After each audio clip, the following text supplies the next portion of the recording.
ہم تو رکھتے ہیں مسلمانوں کا دین،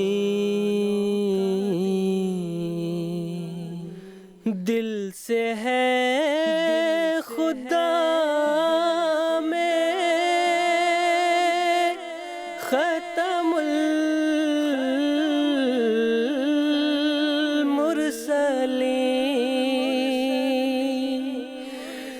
دل سے ہے خدا میں ختم المرسلین،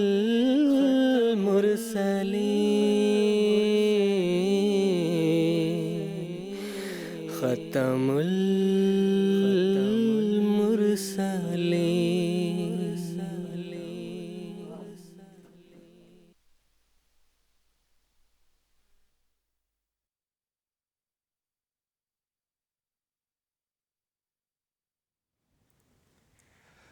اعوذ باللہ من الشیطان الرجیم، بسم اللہ الرحمن الرحیم۔ ناظرین کرام، السلام علیکم ورحمۃ اللہ وبرکاتہ۔ آج 12 مارچ 2022 ہفتے کا دن ہے۔ انڈیا میں اس وقت رات کے 10 بجے ہیں اور جی ایم ٹی کے مطابق اس وقت سحپہر کے 4:30 بجے ہیں، اور ناظرین یہ وقت ہے پروگرام راہ خدا کا۔ حضرت اقدس مسیح موعود علیہ السلام کی پیاری بستی قادیان دارالاماں سے پروگرام راہ خدا کے 4 ایپیسوڈز پر مشتمل یہ تیسرا ایپیسوڈ لے کر ہم آپ کی خدمت میں حاضر ہیں۔ حسب معمول آج کا ہمارا یہ پروگرام لائیو ہے، اور لائیو ہونے کے ساتھ ساتھ یہ انٹریکٹیو بھی ہوگا، یعنی ہم اپنی اسٹوڈیو کی ڈسکشن کے ساتھ ساتھ اپنے ناظرین کے ٹیلی فون کالز ریسیو کریں گے، ان کے سوالات کو سنیں گے، اور جو علماء کرام اس وقت ہمارے ساتھ پینل میں موجود ہیں وہ ان کے سوالات کے جوابات بھی اسی پروگرام کے ذریعے سے دیں گے۔ تو ہم سے رابطہ کرنے کے لیے ہماری ٹیلی فون لائنز ایکٹیویٹڈ ہیں۔ اس کے علاوہ ٹیکسٹ میسیجز، فیکس اور ای میل کی سہولت بھی موجود ہے، جن سے ہمارے ناظرین ہم تک اپنے سوالات پہنچا سکتے ہیں۔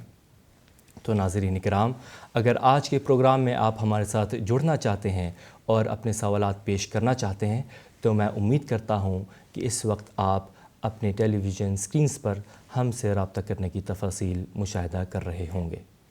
ناظرین کرام، قادیان دارالاماں سے پروگرام راہ خدا کے 4 ایپیسوڈز پر مشتمل اس سیریز میں ہم اسلامی خلافت اور اس کی اہمیت اور برکات کے عنوان پر گفتگو کر رہے ہیں، اور اللہ تعالیٰ کے فضل سے ہمارے علماء بہت اچھے نکات اس مضمون پر بیان کر رہے ہیں۔ اگر آپ کے ذہن میں اس تعلق سے کوئی بھی سوال ہو تو آپ ہم سے رابطہ کر کے اپنے سوالات پیش کر سکتے ہیں۔ حسب معمول آج کے پروگرام میں ہمارے ساتھ 2 علماء شریک گفتگو ہوں گے۔ پہلے میں ان کا تعارف کروا دیتا ہوں۔ محترم مولانا محمد حمید کوثر صاحب، اور آپ کی ساتھ والی نشست پر تشریف فرما ہے محترم مولانا زین الدین حامد صاحب۔ میں آپ دونوں حضرات کا اس پروگرام میں خیر مقدم کرتا ہوں۔ ناظرین کرام، خلافت نبوت کا تتمہ ہے، اور تاج خلافت سے سرفراز کیا جانے والا خلیفہ نور نبوت کا ظل ہوتا ہے۔ وہ ظلی طور پر رسول کے کمالات اپنے اندر رکھتا ہے اور اس کے برکات سے مستفید ہوتا ہے۔ اللہ تعالیٰ اپنے تصرف کامل سے خلیفہ کو خلافت کا منصب عطا کرتا ہے۔ خلیفہ خدا بناتا ہے، اور کوئی نہیں جو اسے اس منصب سے معزول کر سکے۔ وہ مؤید من اللہ ہوتا ہے، اللہ تعالیٰ کی رہنمائی ہر وقت اسے حاصل ہوتی ہے، اللہ تعالیٰ ہی اس کا معلم ہوتا ہے۔ خلافت کے زیر سایہ اپنی زندگی بسر کرنا بہت بڑی سعادت مندی ہے، اور ان جذبات و احساسات کا اظہار زبان سے کرنا ناممکن ہے۔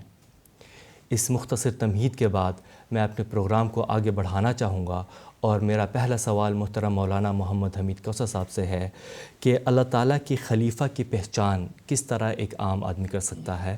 براہ کرم ہمارے ناظرین کو اس بارے میں کچھ بتائیں۔ ناظرین کرام، آج کے دور میں یہ مسلمانوں کی بدقسمتی ہے کہ جب وہ بالکل مایوس ہو جاتے ہیں تو کبھی آواز اٹھاتے ہیں فلاں جگہ خلیفہ کا آ گیا، فلاں جگہ خلیفہ کو منتخب کیا جائے گا، فلاں جگہ خلیفہ مقرر کیا جائے گا، یہ ان کی خام خیالیاں ہیں جو چلتی چلی جاتی ہیں۔ اس میں ایک سادہ لوح مسلمان کے ذہن میں یہ سوال پیدا ہوتا ہے کہ ایک خلیفہ برحق، ایک سچے خلیفہ کو کیسے ہم پہچان سکتے ہیں؟ یہ ہے آج کا پہلا سوال۔ تو اس کے جواب میں مختصر عرض یہ ہے کہ سب سے پہلی بات یہ ہے کہ ہمارے پاس قرآن مجید ہے اور سیدنا محمد مصطفیٰ صلی اللہ علیہ وسلم کی ہدایات ہیں، ارشادات ہیں۔ کسی بھی خلیفہ کو مقرر کرنے والے یا جو یہ کہتا ہے میں خلیفہ ہوں، اس کی پہچان کے لیے سب سے پہلے ہمیں وہ طریق دیکھنے ہوں گے، وہ معیار دیکھنے ہوں گے جو اللہ تعالی نے قرآن مجید میں اور سیدنا محمد مصطفیٰ صلی اللہ علیہ وسلم نے مقرر فرمائے ہیں۔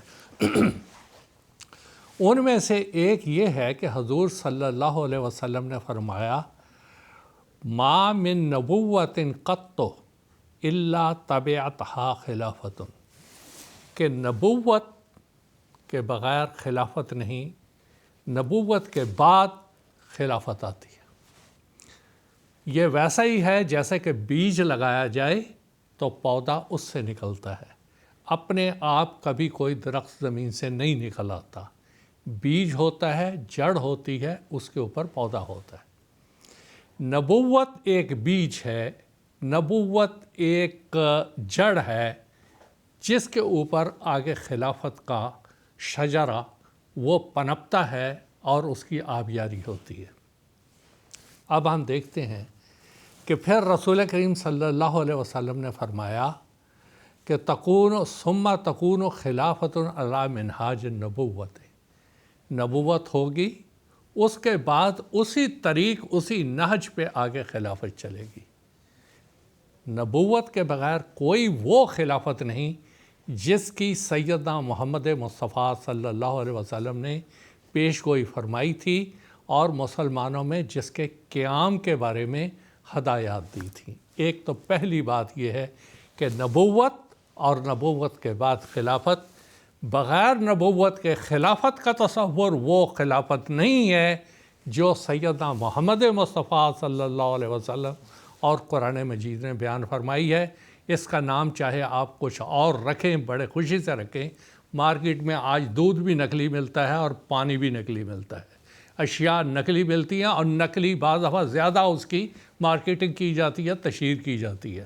اصل ہوتا ہے جو الہی خلافت ہوتی ہے وہ الہی ہوتی ہے، اور سب سے پہلے وہ نبوت اور اس کے بعد خلافت۔ حضرت رسول کریم صلی اللہ علیہ وسلم کی نبوت کا ایک دور تھا جو کہ آپ کی وفات کے بعد، جو کہ 26 مئی کو ہوئی، اور اس کے بعد 26 مئی 632 کو 632 کو ایک اندازے کے مطابق آپ کی وفات ہوئی۔ اس کے بعد جو نبوت کا سلسلہ تھا وہ ختم ہوا اور حضرت ابوبکر رضی اللہ تعالیٰ عنہ کے ذریعہ سے خلافت راشدہ کا ایک سلسلہ شروع ہوا۔ آپ 2 سال خلیفہ رہے، آپ کے بعد حضرت عمر رضی اللہ تعالیٰ عنہ خلیفہ راشد بنے، پھر حضرت عثمان رضی اللہ تعالیٰ عنہ خلیفہ راشد بنے، پھر حضرت علی رضی اللہ تعالیٰ عنہ خلیفہ راشد بنے۔ بدقسمتی سے 20 رمضان سن 40 ہجری میں حضرت علی رضی اللہ تعالیٰ عنہ کی شہادت ہو گئی، اور اس کے بعد مسلمانوں کے وہ ایمان بالخلافت، وہ اعمال صالحہ باقی نہ رہے جو اللہ تعالیٰ کے نزدیک خلافت کو جاری رکھنے کے لیے ضروری تھے۔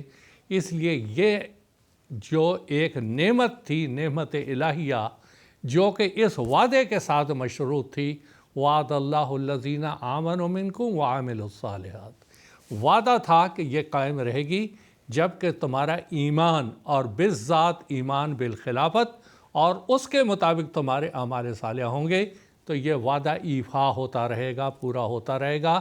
جب یہ شرط نہیں رہے گی، یہ وعدہ بھی ختم ہو جائے گا۔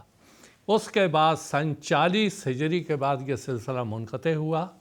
14ویں صدی میں آ کے اللہ تعالیٰ نے پھر اس سلسلے کو جاری کیا، اور وہ سیدنا محمد مصطفیٰ صلی اللہ علیہ وسلم کی بعثت ثانیہ کے بظر حضرت مرزا غلام احمد صاحب قادیانی علیہ الف سلام، جن کو اللہ تعالیٰ نے امتی نبی، امتی رسول، مسیح موعود، مہدی موعود بنا کے بھیجا، آپ کی نبوت اور رسالت کا ذلی نبوت اور رسالت، میں بار بار ایک بات دہرا رہا ہوں، ذلی نبوت، آپ کی نبوت سیدنا محمد مصطفیٰ صلی اللہ علیہ وسلم کی بعثت ثانیہ ہے۔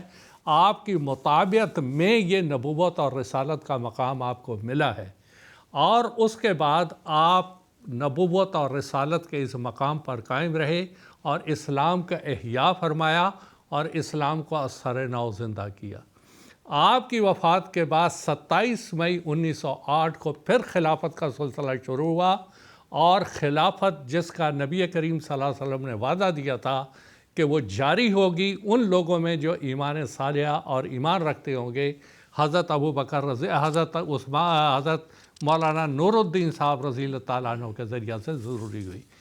تو سچے خلیفہ کی پہچان سب سے پہلے یہ ہے کہ وہاں پہلے نبوت ہوگی، اور نبوت کے بعد اسی نہج پہ، اسی طریق پر خلافت کا سلسلہ شروع ہوگا۔ ایک پہلی پہچان۔ دوسری پہچان ہوگی اور شناخت کا طریقہ یہ ہوگا کہ خلیفہ برحق، اس کو اللہ تعالیٰ خلیفہ بناتا ہے۔ اللہ تعالیٰ کا فرمان ہے، انی جاعل فی الارض خلیفہ لیستخلفنہم فی الارض۔ اللہ خلیفہ بناتا ہے، کوئی انسان خلیفہ نہیں بناتا۔ جب اللہ تعالیٰ خلیفہ بنا دیتا ہے، جس کو بناتا ہے وہ پھر اعلان کرتا ہے کہ اللہ تعالیٰ نے مجھے خلیفہ بنایا ہے، میں اللہ تعالیٰ کی طرف سے خلیفہ بنایا گیا ہوں۔ وہ برملا اس بات کا اعلان کرتا ہے اور کہتا ہے اللہ نے مجھے بنایا ہے۔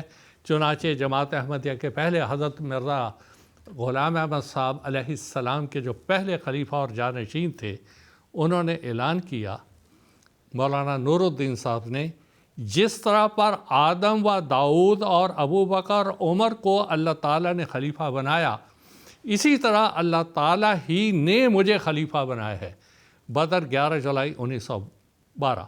اسی طرح حضرت مرزا بشیر الدین محمود احمد صاحب، حضرت مرزا ناصر احمد صاحب، حضرت مرزا طاہر احمد صاحب رضوان اللہ علیہم جمیعاً نے بھی اسی طرح کے اعلانات کیے کہ اللہ تعالیٰ نے ہمیں اس مقام پر فائز کیا ہے۔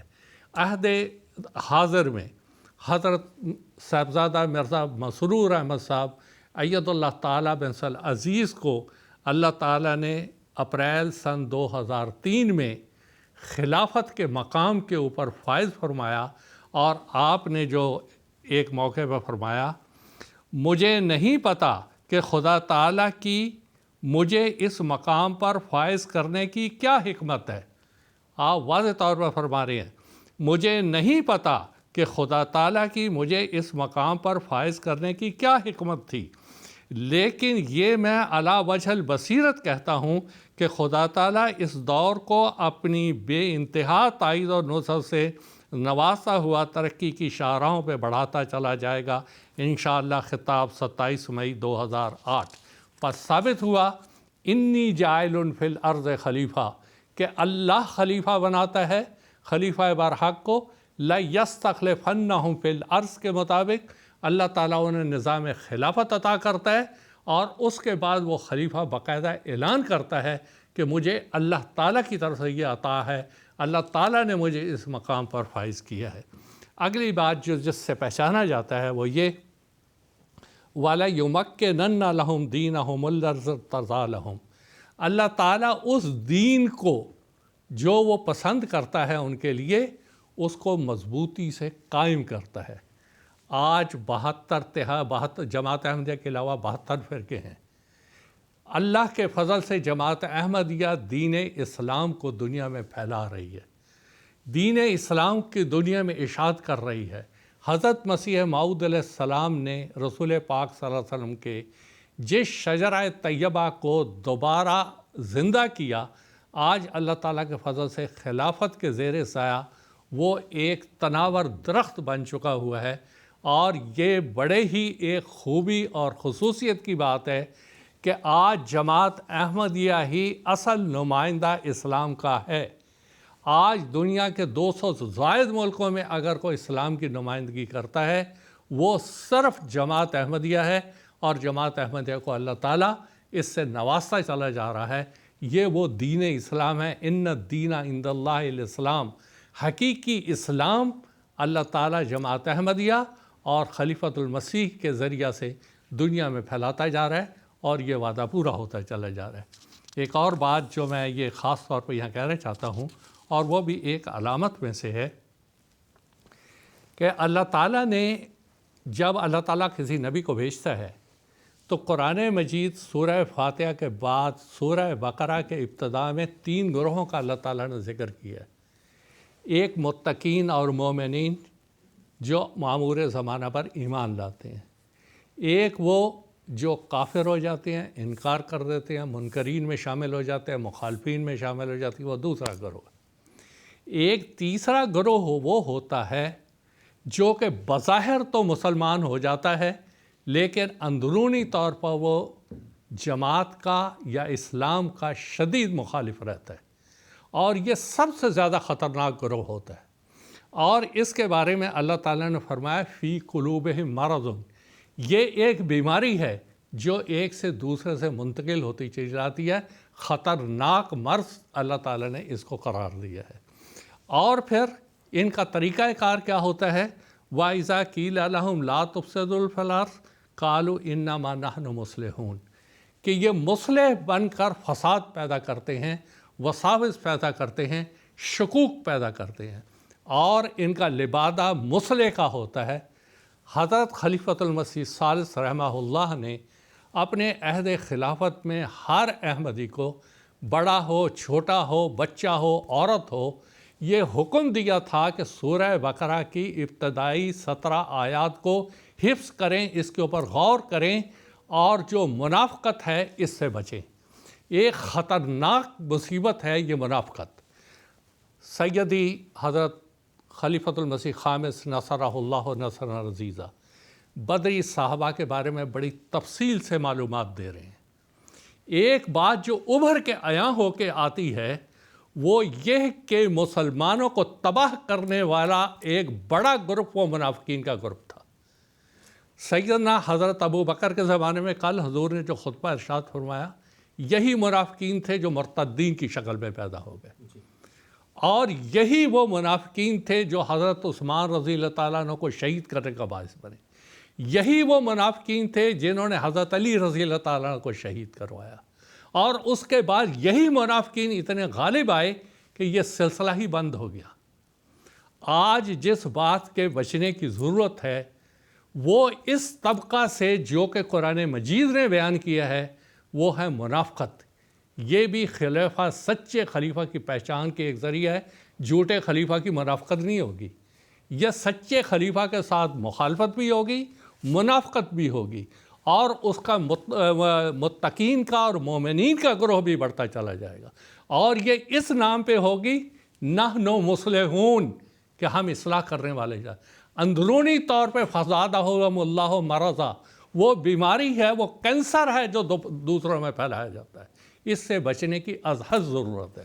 اور دوسری بات جو حضور کے خطبات میں بھی جس کا ذکر آیا، کئی دفعہ بھی حضور نے ذکر کیا، کہ اس گمان میں کبھی نہیں رہنا چاہیے کہ میں ایک فلاں خاندان سے ہوں، میں فلاں شخصیت کا بیٹا یا بیٹی ہوں۔ نہیں، تاریخ ہم کو یہ بتاتی ہے کہ سیدنا ابو بکر رضی اللہ تعالیٰ عنہ کو بیٹا محمد بن ابی بکر ان لوگوں میں شامل تھا جو کہ حضرت عثمان رضی اللہ تعالیٰ عنہ کو شہید کرنے کے لیے ان کے گھر میں گئے تھے، اور جا کے محمد بن ابی بکر نے ان کی داڑھی پکڑ لی تھی۔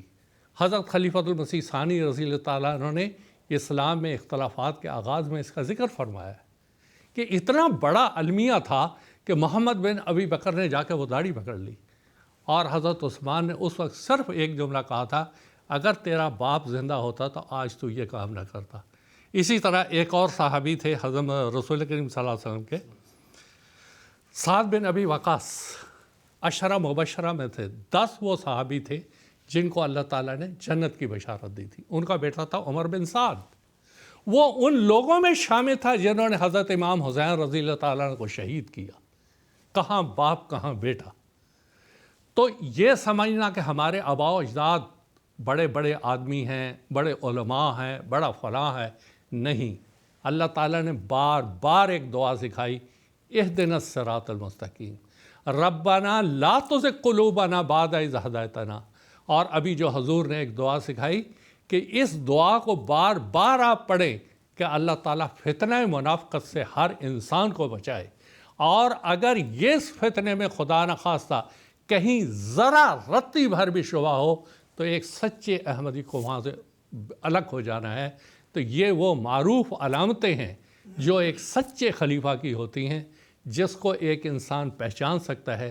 اور سب سے بڑھ کر دعا کہ اللہ تعالیٰ، خاص طور پہ میں مسلمان بھائیوں سے کہتا ہوں جو ڈوبتے کو تنکے کے سہارے کے طور پر کبھی کہتے ہیں وہ خلیفہ، کبھی کہتے ہیں وہ خلیفہ، بڑے درد کے ساتھ ان کو کہتا ہوں، خلیفہ آج صرف سیدنا حضرت مرزا مسرور احمد اید اللہ تعالیٰ بن العزیز ہیں۔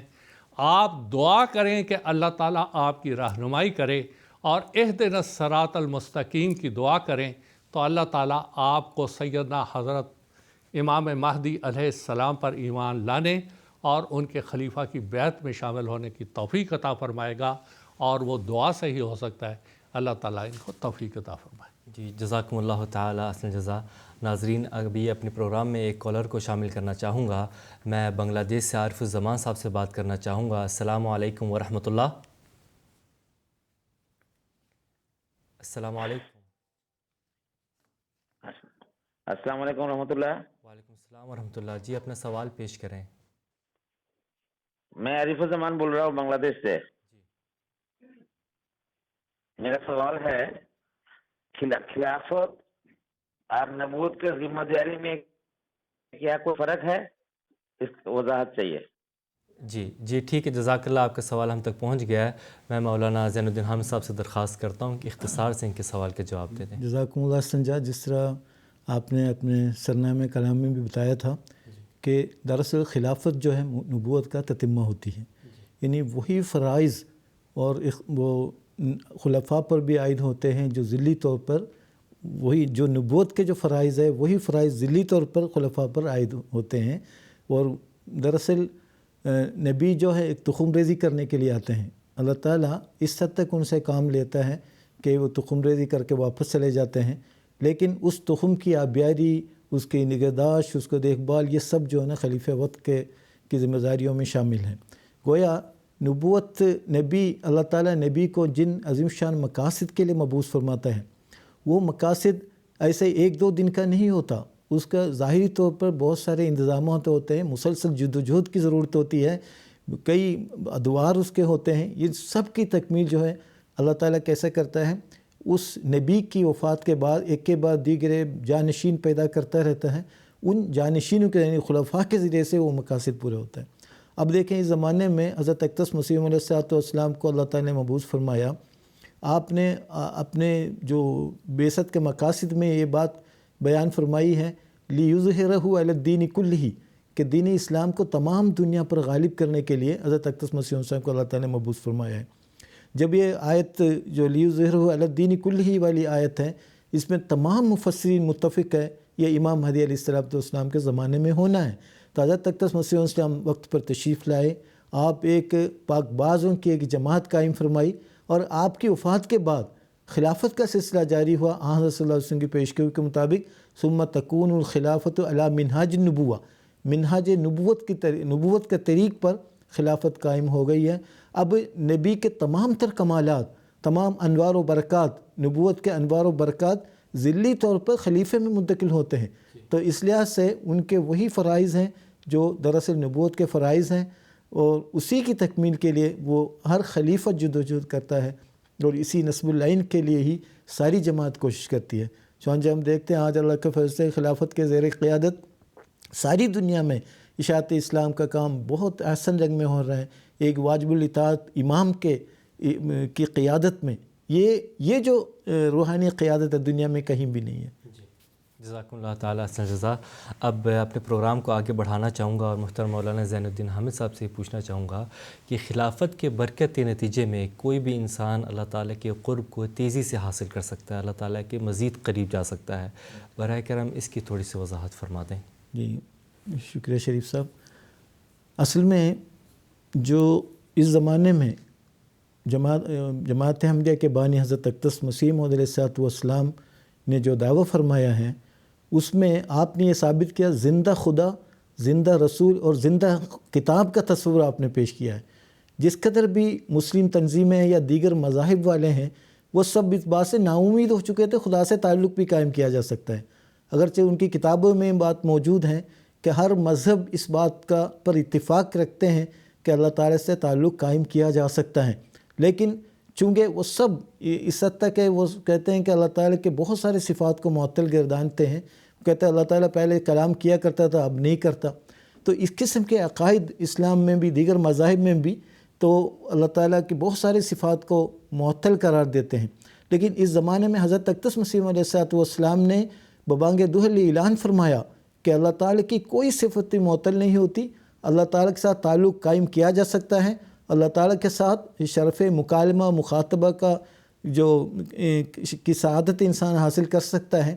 یہ بابانگ دوحلی حضرت اقدس مسیح علیہ السلام نے اعلان فرمایا ہے کہ جیسے کہ قرآن مجید کی تعلیم اور اسی طرح سلسلہ رسالت کی تاریخ سے معلوم ہوتا ہے کہ اللہ تعالیٰ جب بھی کسی کو مامور کرتا ہے، کسی نبی رسول کو مامور کرتا ہے تو اس کا اللہ تعالیٰ کا منشا یہ نہیں ہوتا کہ ایک بندہ ایک مامور آیا اور کچھ ایک ندا دے کر وہ چلے گئے، یہ نہیں، بلکہ ایک ہمیشہ کے لیے ایک مسلسل جدوجہد کی ضرورت ہوتی ہے. اور اس جس مقصد کو لے کر وہ نبی مبعوث ہوتا ہے اس مقصد کی تکمیل کے لیے اللہ تعالیٰ ان کی وفات کے بعد جانشین مقرر کرتا ہے.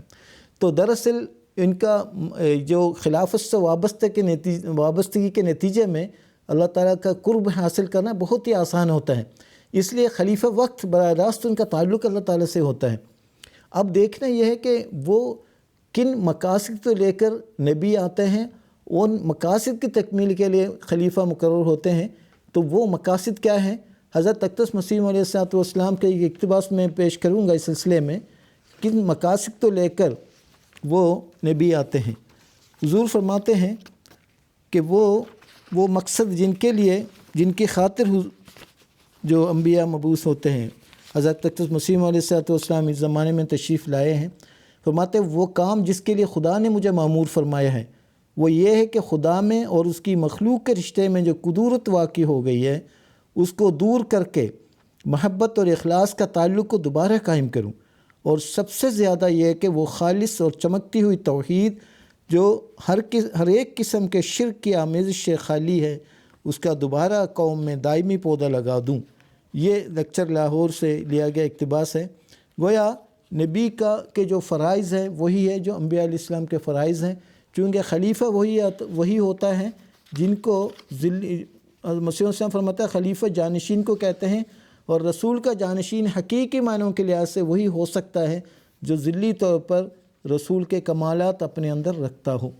تو ابھی نبی کا مقصد کیا ہے، بعثت کا مقصد کیا ہے، قرآن کریم میں بھی اور بے شمار اور حضرت صلی اللہ علیہ وسلم کے اسوے سے ہمیں پتہ لگ جاتا ہے. اصل میں عبادت کو قائم کرنا، اللہ تعالیٰ کی عبودیت، اور چونکہ اللہ تعالیٰ رب ہیں اور ہم انسان عبد ہیں تو رب کا مطلب کیا ہے، وہ درجہ بدرجہ انسان کو ادنا حالت سے لے کر اس کے انتہا تک پہنچانے والی ہستی کو رب کہتے ہیں. تو ربوبیت اور عبودیت میں ایک خاص رشتہ ہے، اس رشتے کو اصل میں قائم کرنے کے لیے انبیاء مبعوث ہوتے ہیں، اور یہی مقاصد آگے انبیاء کے بعد خلافت میں بھی ہوتا ہے. چونکہ ایک شخص آیا ایک چلا گیا یہ نہیں، تو انبیاء اس لیے مبعوث ہوتے ہیں کہ عظیم شان روحانی تغیر اور روحانی تبدیلی دنیا میں رونما ہو. کیونکہ حضرت صلی اللہ علیہ وسلم کے زمانے میں ہم دیکھتے ہیں صحابہ کے اندر کیسے انقلاب پیدا ہوئے روحانی لحاظ سے. وہ کیا تھے، کیا بنے، وہ ایک ذلیل قوم تھی لیکن وہ لوگ دیکھو کہاں سے کہاں پہنچ گئے. تو حضرت اقدس مسیح السلام نے جیسا کہ فرمایا کہ وہ کس طریقے سے احییت اموات القرون بجلوتن ماذا یماثلک بہذا الشان، حضرت صلی اللہ علیہ وسلم نے اموات القرون صدیوں کے مردوں کو حضرت صلی اللہ علیہ وسلم نے زندہ کیا، اس کی کوئی مثال دنیا میں کہیں نہیں ملتی. تو یہ عظیم شان روحانی تغیر پیدا کرنا اور بندوں کو اللہ تعالیٰ کے دربار میں پہنچانا، اللہ تعالیٰ کے ساتھ ایک تعلق استوار کرنا، یہ دراصل نبوت کے مقاصد میں سے ہے. اور یہی مقاصد لے کر خلفائے کرام آگے کام کرتے ہیں. اور جو اسی طرح قرآن کریم فرماتا ہے یا ایھا الذین آمنوا استجیبوا للہ وللرسول اذا دعاکم لما یحییکم، یہ لوگوں جو ایمان لائے ہو، اللہ اور اس کے رسول کے دعوت پر لبیک کہا کرو، اذا دعاکم لما یحییکم، جب وہ تمہیں زندگی بخشنے کے لیے تمہیں بلاتے ہیں تو اس کا جواب دیا کرو۔ تو دراصل یہ احیاء موتا ہے، یعنی روحانی لحاظ سے جو مردے ہو چکے ہیں، اللہ تعالیٰ کے ساتھ دوری اس قدر دوری ہو چکی ہے کہ وہ ان کی زندگی میں اللہ تعالیٰ کا نام ہی نہیں لیا جاتا، اللہ کے ساتھ کوئی تعلق نہیں ہے۔ تو ایسے لوگوں کا خدا تعالیٰ کے ساتھ جو رابطہ قائم کرنا، تعلق قائم کرنا، خدا تعالیٰ کی محبت کے حصول میں اس کی مدد کرنا، جس طرح انبیاء علیہ السلام کے مقاصد ہے، وہی مقاصد خلفائے کرام کے بھی مقاصد میں آتے ہیں۔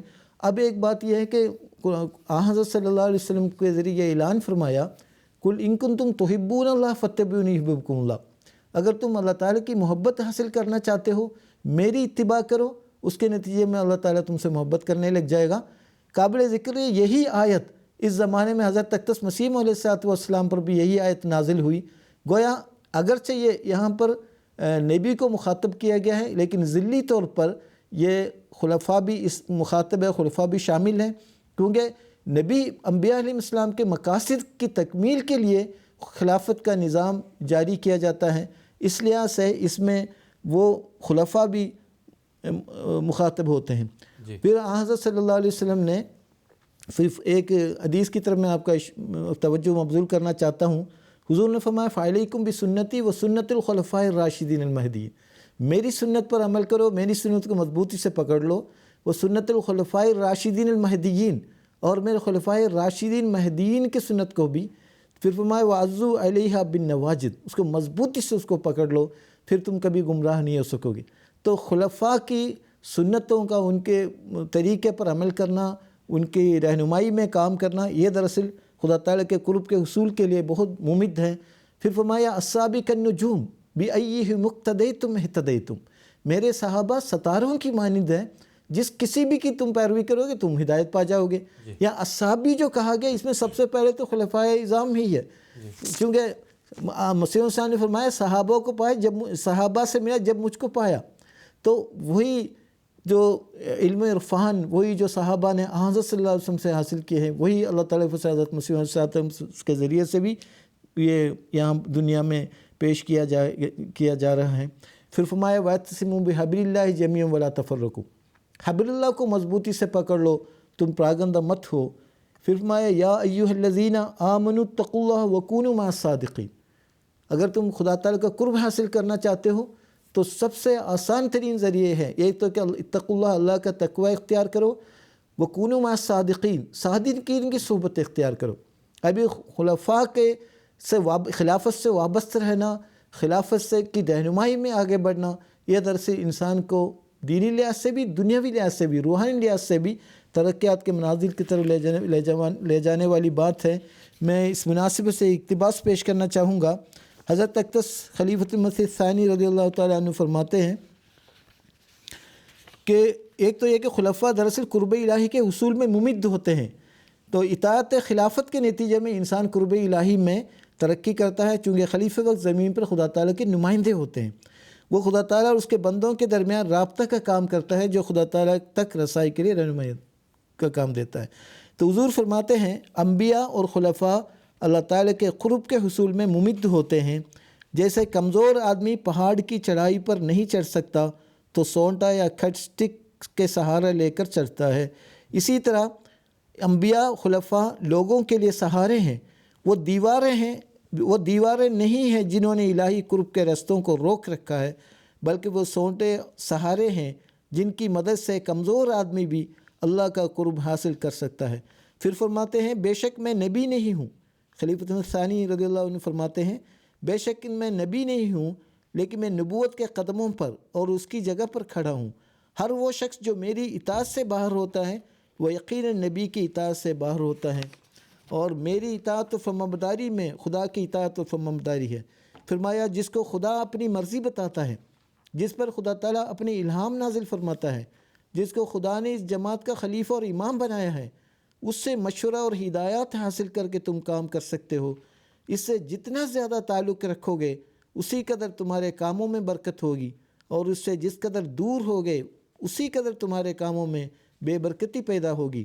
جس طرح وہی شاخ پھل لا سکتی ہے جو درخت کے ساتھ ہو، وہ کٹی ہوئی شاخ پھل پیدا نہیں کر سکتی جو درخت سے جدا ہو۔ اسی طرح وہی شخص سلسلے کا مفید کام کر سکتا ہے جو اپنے آپ کو امام سے وابستہ رکھتا ہے۔ بس خلافت سے سچی وابستگی سے ہی انسان قرب الہی میں ترقی کر سکتا ہے۔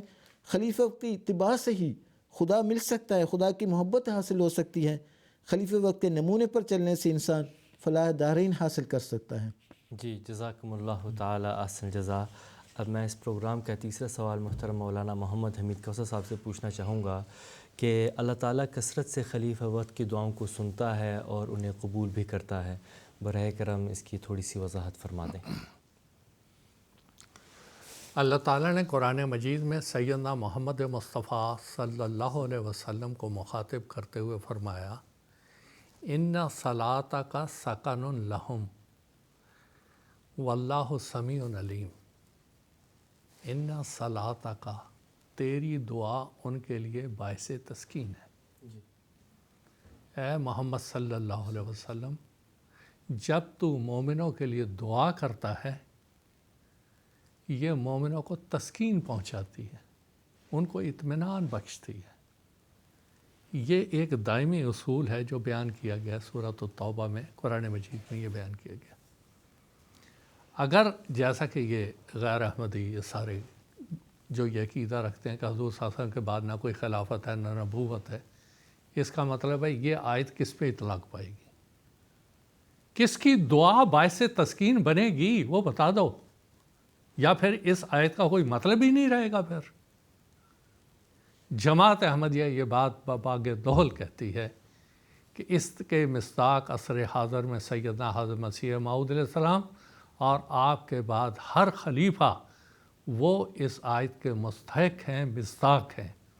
اور آج عصر حاضر میں حضرت خلیفۃ المسیح خامس سعید اللہ تعالیٰ بن عزیز کی دعاؤں کی بدولت سینکڑوں نہیں، ہزاروں نہیں، لاکھوں ایسے افراد جماعت ہیں جو اللہ تعالیٰ کے فضل سے اپنی بیماریوں سے جن کو نجات ملی، شفا ملی، امتحانوں میں کامیابیاں ملی، وہ سب حضور کی دعا، اور حضور جو فرماتے ہیں آپ بھی دعا کریں، میں بھی دعا کرتا ہوں، اور اللہ تعالیٰ ان دعاؤں کو سنتا ہے۔ بہرحال یہ ایک انفرادی دعاؤں کا سلسلہ ہے جس کا سلسلہ لامتناہی ہے۔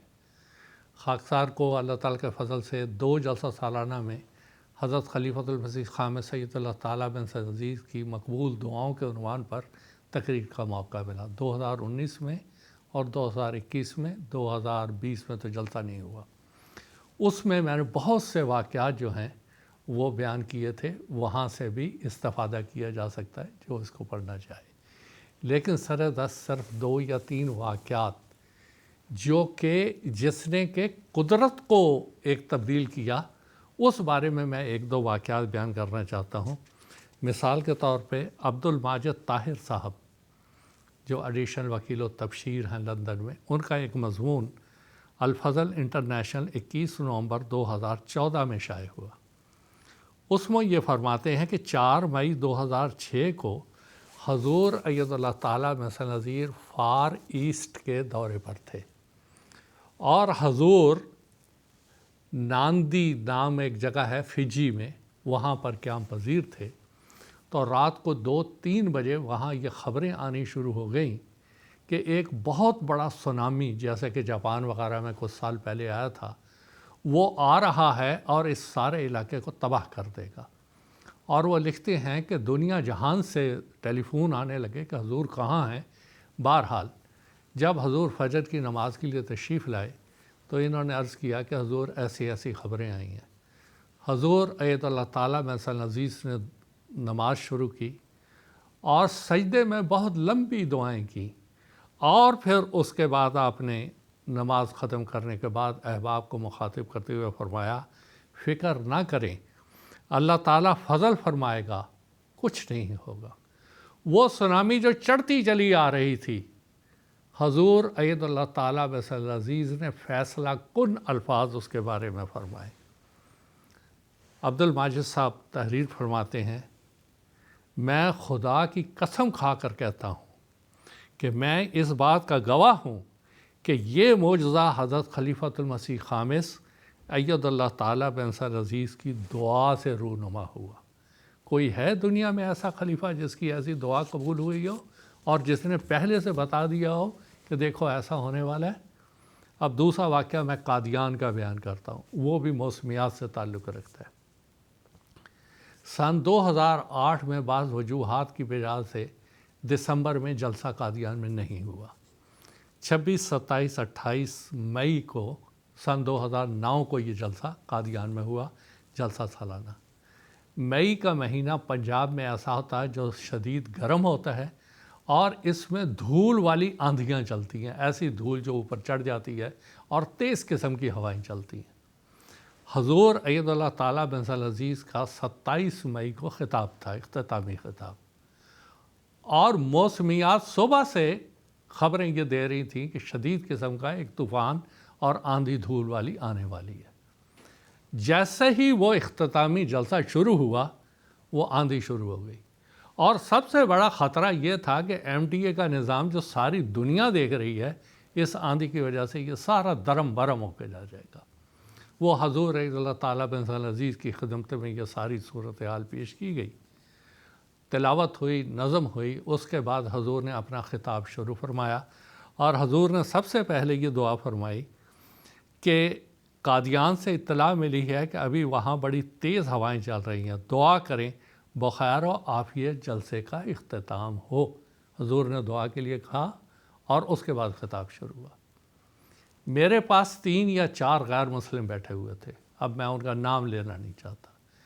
3 یا 4 منٹ کے بعد وہ آندھی دھیمی ہونا شروع ہوئی، وہ ہوا خشکن ہوا بن گئی، اور بڑے ہی اطمینان سے لوگوں نے وہ جلسہ سنا۔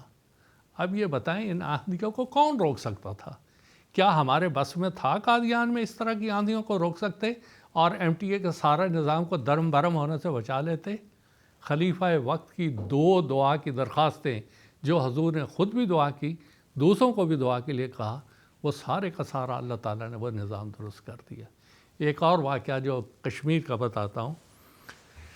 ماہ ستمبر 2014 میں کشمیر میں بہت بڑا سیلاب آیا، اس وقت میں بھی وہاں پر تھا، بہت ہی حالات خراب تھے۔ بہرحال وہ ٹیلی فون ختم ہو گئے، سب کچھ ہو گیا۔ ایک ریلائنس کا موبائل تھا، وہ ایک خادم نے مجھے دیا کہ یہ کچھ چل رہا ہے۔ وہ میں نے لندن فون کیا، لندن فون کرنے کے بعد وہاں مصطفیٰ صاحب سے بات ہو گئی، پرائیویٹ سیکٹری کے دفتر میں تھے، اور ان کو میں نے یہ ساری صورتحال کہی، تو انہوں نے کہا میں حضور کو ابھی جا کے اطلاع دیتا ہوں، حضور جب تشریف لائیں گے۔ وہ بعد میں مجھے پتہ چلا انہوں نے حضور کو بتایا بھی، لیکن سکن لہم، جب میں نے ان کو بتایا کہ لندن ہم نے اطلاع پہنچا دیا، اب حضور تک پہنچ جائے گی، اللہ تعالیٰ نے فضل کیا، اور وہ سیلاب جو کہ بڑی تیزی سے بڑھتا چلا آ رہا تھا، آہستہ آہستہ آہستہ وہ دھیما ہوا، اور اس طرح سے یہ سیلاب ختم ہوا۔ تو اس طرح کی بہت سی مثالیں ہیں کہ حضور ایّد اللہ تعالیٰ بن عزیز کی دعاؤں کی بدولت اللہ تعالیٰ نے بہت سے حالات بدل دیے۔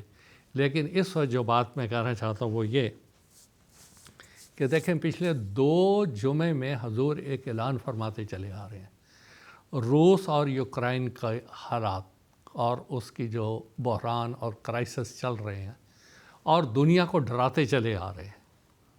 آپ نے ایک موقع پہ فرمایا اللہ تعالیٰ رحم کرے اور پوری دنیا کو اس تباہی سے بچائے، جو آگے تباہی آنے والی ہے، اللہ تعالیٰ ان کو اگر یہ صورتحال بن گئی، آگے بات بڑھ گئی، تو بہت بڑی بڑی تباہیاں آئیں گی۔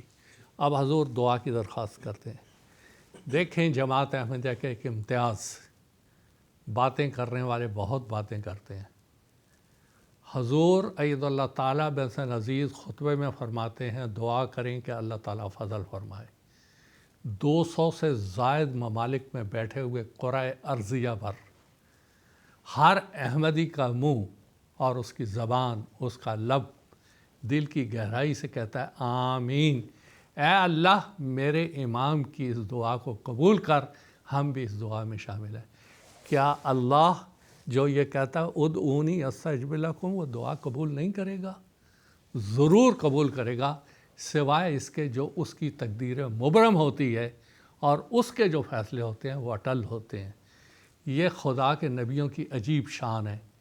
حضرت مسیح موعود علیہ السلام کے زمانے میں طاعون پھیلی، خطرناک قسم کی طاعون، اور صحابی بیان کرتے ہیں کہ میں نے رات کو دیکھا حضرت مسیح علیہ السلام ایسے سجدے میں بلکھ رہے ہیں جیسے ایک عورت درد ذہ میں بلکتی ہے، اور دعا یہ کر رہے ہیں کہ اے خدایا اگر یہ مخلوق طاعون سے تباہ ہو گئی تیرے پہ ایمان لائے گا کون؟ وہی صورتحال ہمارے خلیفۃ المسیح کی ہے۔ ایک طرف یہ ایک تباہیاں ہیں جس کی حضور خبر دیتے چلے آ رہے ہیں، اور دوسری طرف یہ دعا کرتے ہیں اے اللہ ان کو ہدایت دے دے، تو ان کو تباہیوں سے بچا، اور اس کے لیے کوشش بھی کرتے ہیں، اس کے لیے محنت بھی کرتے ہیں کہ تباہی سے بچ جائے یہ مخلوق خدا۔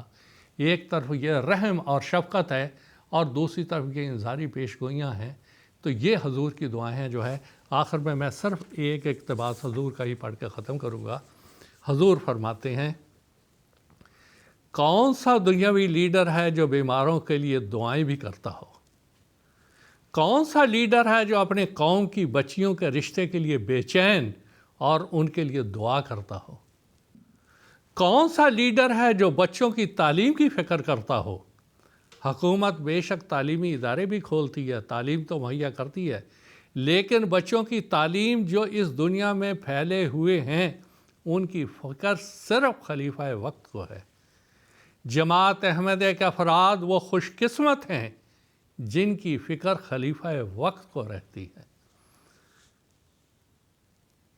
وہ تعلیم حاصل کریں، ان کی صحت کی فکر خلیفہ وقت کو رہتی ہے۔ رشتے کے مسائل ہیں، غرض کہ کوئی ایسا مسئلہ بھی دنیا میں پھیلے ہوئے احمدیوں کا، چاہے وہ ذاتی ہو یا جماعتی، ایسا نہیں جس پر خلیفہ وقت کی نظر نہ ہو اور اس کے حل کے لیے وہ عملی کوشش کے علاوہ اللہ تعالیٰ کے حضور جھکتا نہ ہو۔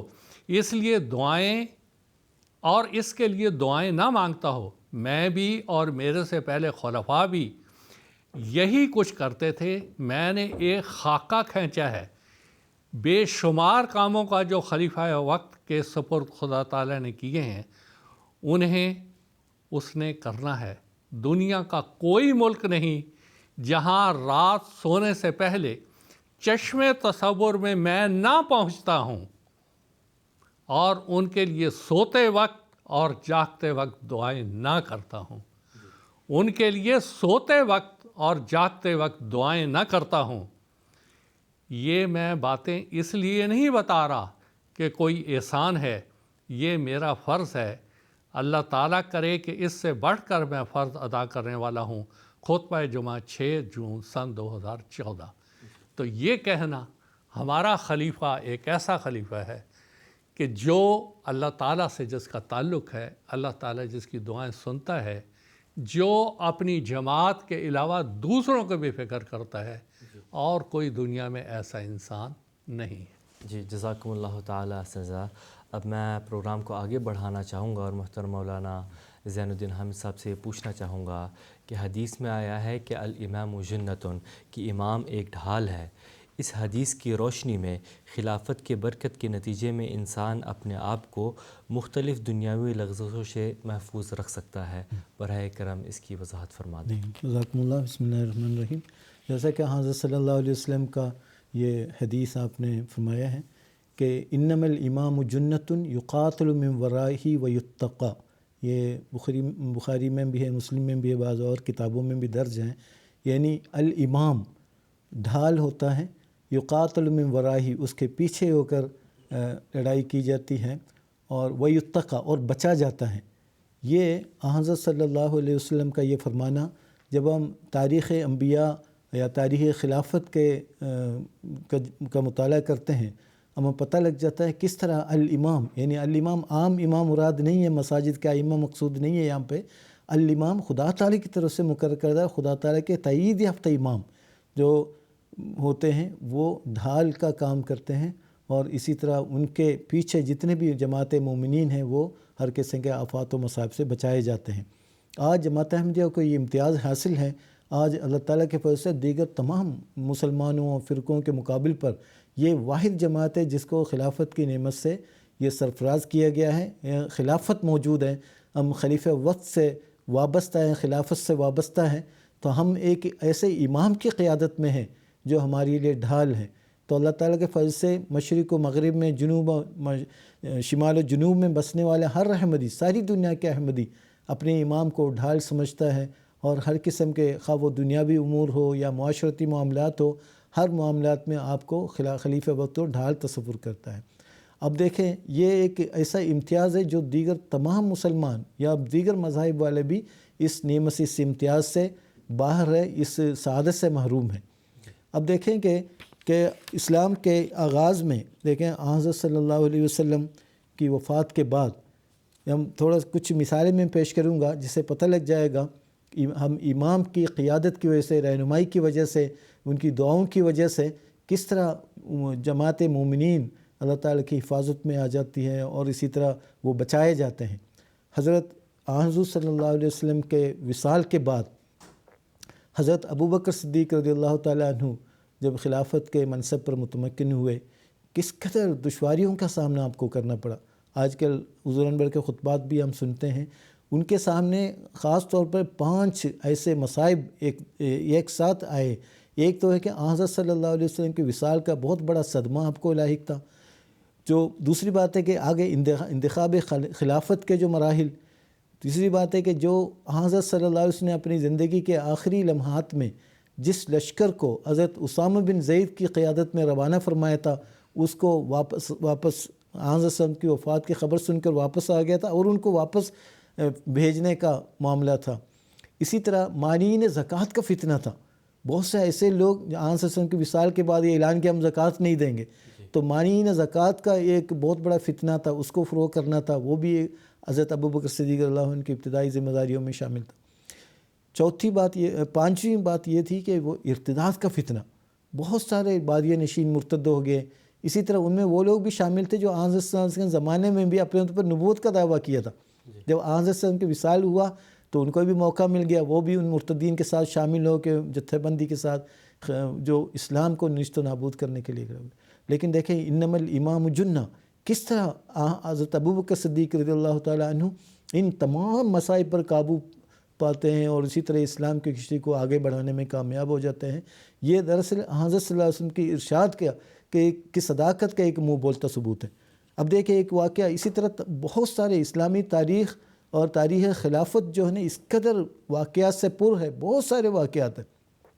خلیفہ ثانی حضرت عمر رضی اللہ تعالیٰ عنہ کے زمانے کے ایک واقعہ وقت کے رعایت کے مطابق میں پیش کرنا چاہوں گا۔ تو اب دیکھیں کہ حضرت عمر رضی اللہ تعالیٰ عنہ کے زمانے میں خلافت کے ایام میں ایک جیش جو ہے نا آپ نے بھجوایا ساریہ کی قیادت میں۔ کچھ دن گزرنے کے بعد ایک دن حضرت عمر رضی اللہ تعالیٰ عنہ خطبہ جمعہ ارشاد فرما رہے تھے، اس دوران آپ کو وہ نظارہ دکھا گیا، میدان جنگ کا نظارہ دکھایا گیا۔ آپ نے خطبے کے دوران آپ نے ایک لا تعلق سے جملہ بولا، میں یا ساری الجبل یا ساری الجبل، 3 دفعہ آپ نے یہ جملہ دہرایا۔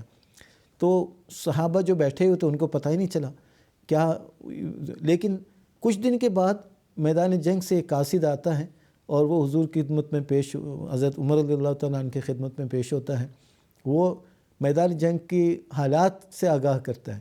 تو حضرت عمر رضی اللہ عنہ نے پوچھا کہ وہاں کے کیا حالات ہیں، تو آپ نے بتایا کہ ہم جنگ کے ایک ایسے نازک موڑ میں تھے کہ ہم شکست کھا ہی رہے تھے، کھا ہی چکے تھے، اتنے میں بلند آواز سنائی دی، یا ساری الجبل یا ساری الجبل، حضرت خلیفہ وقت کی آواز۔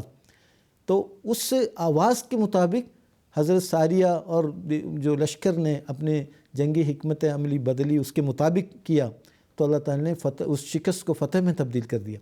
اب دیکھیں کس طرح انما الامام جنۃ یقاتل من ورائہ واتقی، کس طرح حضرت عمر اللہ عنہ میلوں میل فاصلے پر ایک لشکر دشمن کے ساتھ برسر پیکار ہیں اور شکست کھانے والے تھے، اتنے میں اللہ تعالیٰ وہ نظارہ دکھاتا ہے۔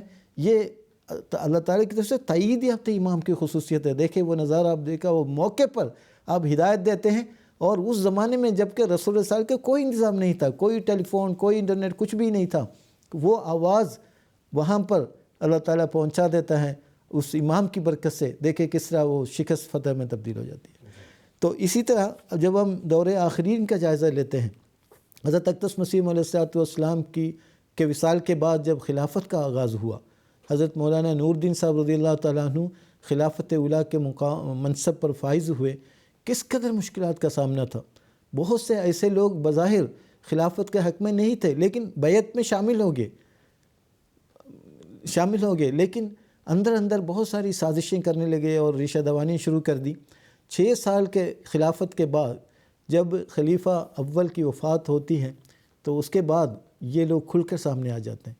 بہت سارے اکابرین جن کو بہت زیادہ اثر و رسوخ حاصل تھا جماعت میں، انہوں نے یہ پروپیگنڈا شروع کیا کہ یہ جو مسیح موعود علیہ السلام کا جانشین اصل میں انجمن ہے، خلافت نہیں ہے۔ یہ ایک نیا عقیدہ گھڑ لیا، حالانکہ یہی لوگ گزشتہ 6 سال سے خلافت اولیٰ کے بیعت میں شامل تھے، لیکن خلیفۃ مسیح ثانی رضی اللہ تعالیٰ نے کس قدر اس فتنے کی سرکوبی کی ہے، کس طرح خلافت کی اہمیت کو لوگوں کے سامنے اجاگر کیا ہے اور تمام فتنوں کا کلا کمی کیا ہے۔ یہ دراصل اسی آن صلی اللہ علیہ وسلم کے ارشاد کی تکمیل ہے، انما الامام جنۃ یقاتل من ورائہ ویتقی۔ اور پانچوں خلافت میں ایک کے بعد دیگر پانچوں خلافت کے ادوار کا اگر ہم جب جائزہ لیتے ہیں، بہت سارے فتنے اٹھے، بہت ساری ایسے جماعت کا سامنا کیا، بہت سارے مصائب اور مشکلات کا سامنا کیا، لیکن تمام تر مصیبتیں، تمام تر مصائب، تمام تر مخالفتیں امام وقت کی رہنمائی اور قیادت اور بہت پر حکمت قیادت کے نتیجے میں، آپ کی فہم و فراست کے نتیجے میں، اللہ تعالیٰ کے ساتھ تعلق کے نتیجے میں کس طرح ان تمام مخالفتوں سے کو کیسے ختم کیا ہے اور اسلام کی احمدیت کی کشتی کو کس طرح آگے رواں کیا ہے۔ اب ایک تو یہ کہ میں اختصار کے ساتھ ایک تو وہ جو میں نے بتا دیا ہے، خلیفہ اصل جانشین جو ہے نا انجمن ہے، خلیفہ نہیں ہے، تو اس کو اس غلط عقیدے کو کس طرح آپ نے تصحیح فرمائی الامام حضرت خلیفۃ مسیح ثانی رضی اللہ تعالیٰ عنہ نے۔ پھر آپ کے زمانے میں 1934 میں مجلس احرار کا فتنہ شروع ہوا، اور احرار جو بعض انگریز حکمرانوں سے مل کر یہ اعلان کیا اور قادیان میں آری سماجیوں کے محلے میں بہت بڑا جلسہ کیا، اور یہ عطا اللہ شاہ بخاری جیسے لیڈروں نے یہ اعلان کیا ہم قادیان کے اینٹ سے اینٹ بجائے دیں گے اور اسی طرح قادیان کے شاعر اللہ کو تباہ کریں گے وغیرہ، بہت ساری انہوں نے ایسے دعوے کی۔